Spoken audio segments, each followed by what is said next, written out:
एक दफ़ा एक आदमी था जिसका सिर्फ एक ही बेटा था। उसने अपने बच्चे की परवरिश की और अपने पूरे दिल से उससे मोहब्बत रखता था, क्योंकि उसके पास कोई और बेटा नहीं था। उसकी बीवी काम के दौरान मर चुकी थी और ना ही उसका कोई और रिश्तेदार था। तो असल में उसका एक ही बेटा उसके लिए सब कुछ था। वो एक बेटा ही उसका सब कुछ था। उसका बेटा उसके लिए किसी खजाने से कम नहीं था। वो बेटा उसका दिल, उसकी जान, उसका सब कुछ था। उसका बेहतरीन दोस्त था। वो अपने बच्चे के साथ खेलना बहुत पसंद करता था और एक दिन वो अपने बेटे को अपने साथ काम पर ले गया। और वो आदमी किसी रेलवे कंपनी के लिए पुल यानी ब्रिज ऑपरेट करता था। उसका काम था कि ट्रेन के आने पर पुल को खोले और जोड़ दे।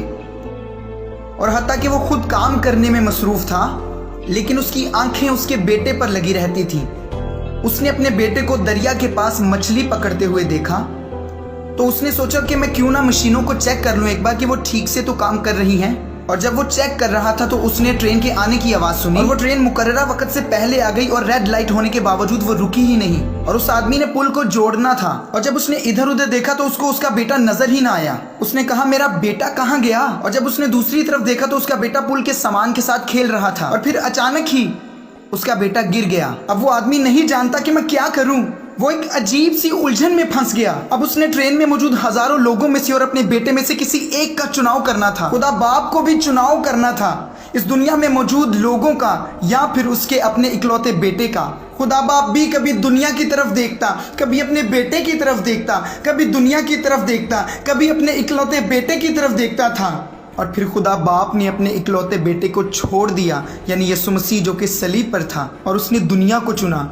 उसने आपको और मुझे चुना। जब उसकी आंखें आप दीदा थी उसने लीवर को नीचे कर दिया और उसने अपने बेटे को कुर्बान कर दिया।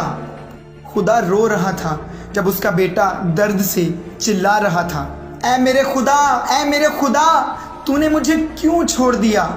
ये एक मुश्किल और दर्दनाक मंजर था, लेकिन फैसला तो लेना ही था उसे, क्योंकि खुदा ने दुनिया से ऐसी मोहब्बत रखी कि उसने अपना इकलौता बेटा बख्श दिया ताकि जो कोई उस पर ईमान लाए हलाक ना हो बल्कि हमेशा की जिंदगी पाए। खुदा आपसे बेइंतहा मोहब्बत करता है। वो हमारे लिए हर चीज बेहतरीन चाहता है और वो चाहता है कि हम एक बेहतर जिंदगी को जिए। वो चाहता है कि हमारे पास जिंदगी कसरत से हो। वो चाहता है कि हम बामकसद जिंदगी को जिए, लेकिन हम इतने मसरूफ हैं कि हमने बेहतर जिंदगी को पसे पुश्त डाल दिया है। हम नशों में मसरूफ हैं, यहाँ वहाँ सोने में मसरूफ हैं। हम सो रहे हैं और जिंदगी टुकड़े हो रही है। ये वो जिंदगी नहीं है जो खुदा हमारे लिए चाहता है। ये वो जिंदगी नहीं है जिसके लिए यीशु मसीह ने सलीब पर कीमत अदा की है।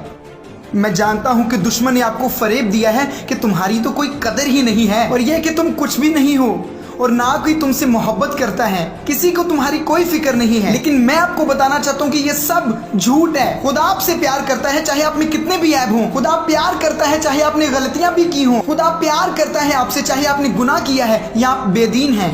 बस कोई चीज आपको मसीह की मोहब्बत से जुदा नहीं कर सकती, ना मौत और ना जिंदगी, ना फरिश्ते ना बदरूहें, ना हाल और ना मुस्तकबिल, ना ऊंचाई ना गहराई। सारी तखलीकात में से कोई चीज भी हमें कभी मसीह की मोहब्बत से जुदा नहीं कर सकती। कुछ भी नहीं, कोई ऐसी चीज नहीं जो आपको मसीह की मोहब्बत से जुदा कर दे। प्यारे दोस्तों, खुदा आपसे मोहब्बत करता है। वो आपके बारे में सोचता है और वो हर वक्त आपको देखता रहता है और वो चाहता है कि वो आपकी जिंदगी आपके जरिया से जिए। वो आपके साथ उसूलों में नहीं रिश्ते में रहना चाहता है। वो आपके अंदर है और आपकी जिंदगी का हिस्सा बनना चाहता है। सो बुराई मेहरबानी उसे आप में जीने दें, उसे एक मौका तो दें। और मैं वादा करता हूँ आपकी जिंदगी कभी भी सेम नहीं रहेगी।